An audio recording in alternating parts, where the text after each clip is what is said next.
Forget everything you know about driving. This is a trip to the future. That's me in the passenger seat alongside a Ford test driver, with another car headed down to the other end of the tarmac. Buckle up. And 3, 2, 1.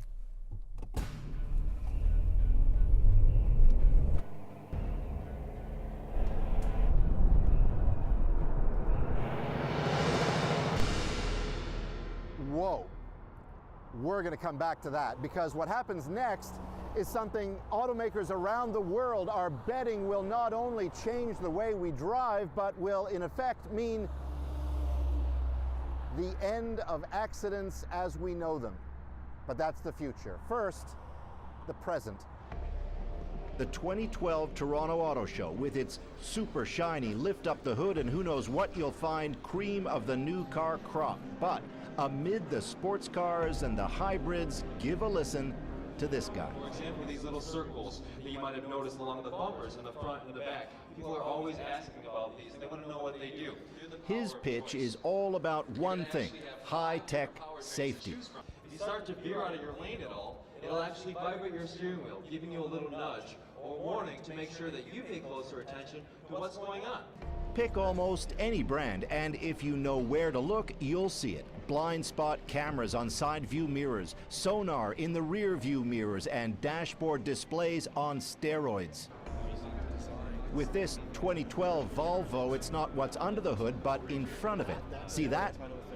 Radar that recognizes people. This car knows when somebody has walked out into the road, knows it's a person, and will stop person. automatically? So, automatically. What's more, says Volvo Canada's Dustin Woods, in medium speed city driving, the radar won't allow you to hit another car either. And with sensors elsewhere, you'll be told if you're distracted while driving or drifting from lane to lane. Whatever happened to good drivers? They got cell phones, and they got Blackberries, and they got iPods. But does it actually work? On a Toronto side street, we constructed a collapsible wall to stand in for a parked car. I'm going to try to drive right into it, as if I didn't even notice it was there. Watch. Oh, Jesus. The radar sensed the wall, then the car hit the brakes automatically. I didn't even touch him. The auto industry figures this kind of technology will shrink the number of unimpaired accidents by, get this, just over 80%. But to do that, it gives more control to the car by taking it away from drivers. Is that good? It can't help but be a wonderful thing for this to happen. In truth, says automotive writer Norris MacDonald, today's drivers ain't what they used to be anyway.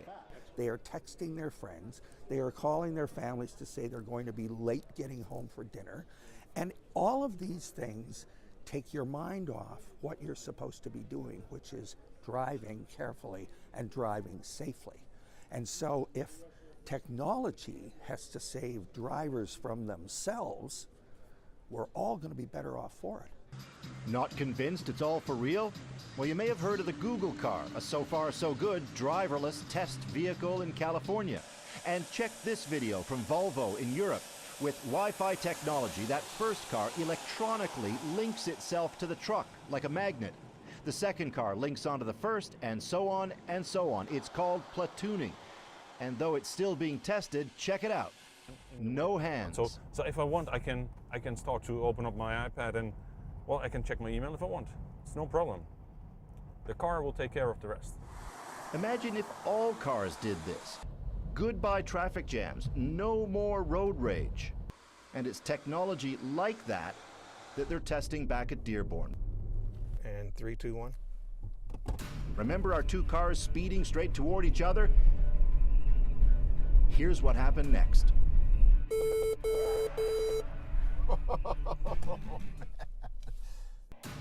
The cars use Wi-Fi and GPS to talk to each other. When the cars sensed they might crash, the cars hit the alarm button. We hit the brakes because the cars told us to. That is a real life application that you see all the time, and you hear about it on the news. That's how people die. That's and all it the told time. us to stop. It gives you plenty of warning to take some kind of action. Holy cow. It's great technology. I got shiver. I can feel the hairs on my leg and arm standing up. That was freaky. Remember the Volvo that braked on its own? That is designed for medium speeds or less only. This works on full throttle. Scary, but effective. Well, this technology is kind of the next adventure in terms of vehicle safety. Ford's Tom Artushan says with any luck, cars will be talking to each other before the decade is out. It only works when your vehicle is able to communicate directly with the other vehicle, whether it's a Ford product or some other manufacturer. And yes, even in this ultra-competitive industry, the major automakers are cooperating and working together to make it all happen. But here's the thing with all this new technology. Well, three things really. One, you gotta know how to use it. Two, you gotta be comfortable with it. And three, you gotta trust it. The hit British TV show Top Gear underlined that with this video of automatic sensors that failed in thick fog. And film it, and this is what happened. Here's the car, okay, out of the building, into the fog. Guy can see nothing.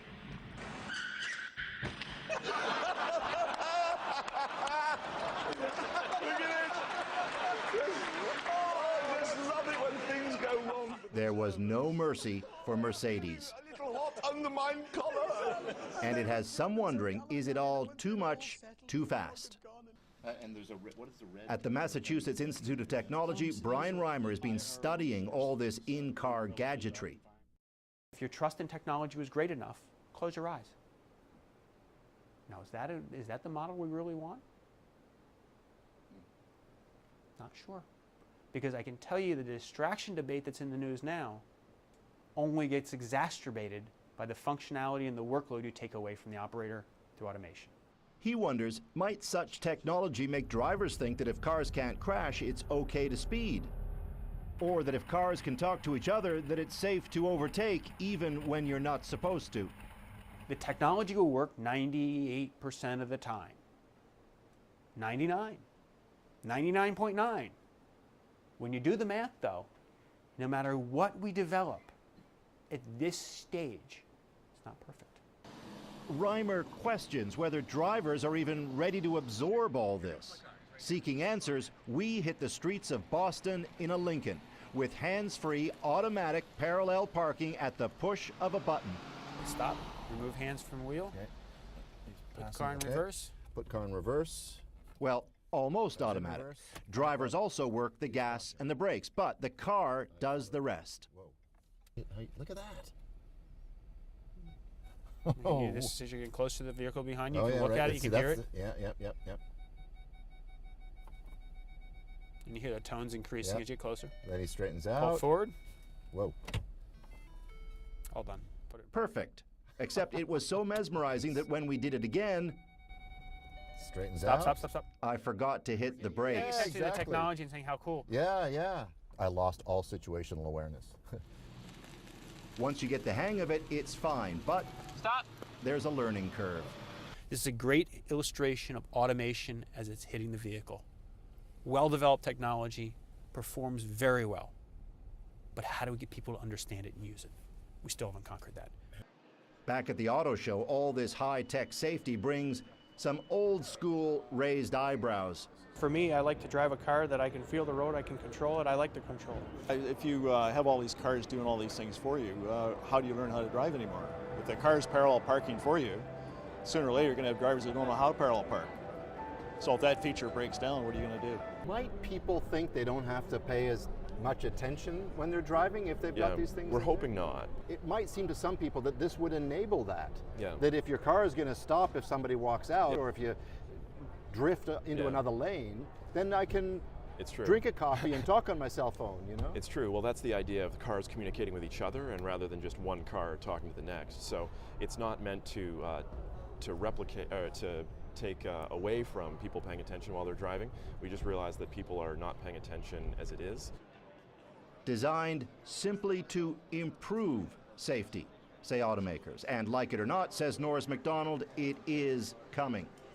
I'm sure that people are going to be suspicious. I think it might take some time for people to get used to the idea, to get comfortable with the idea of cars talking to each other, or cars being able to do some of the things that we've become so used to over the years doing for ourselves. But if you can avoid 80% of the accidents as a result of advances in technology, it's got to be a win-win for everybody. But if you're still unsure, remember the rules. Keep your eyes on the road and your hands on the wheel, at least for now. Paul Hunter, CBC News, Dearborn, Michigan.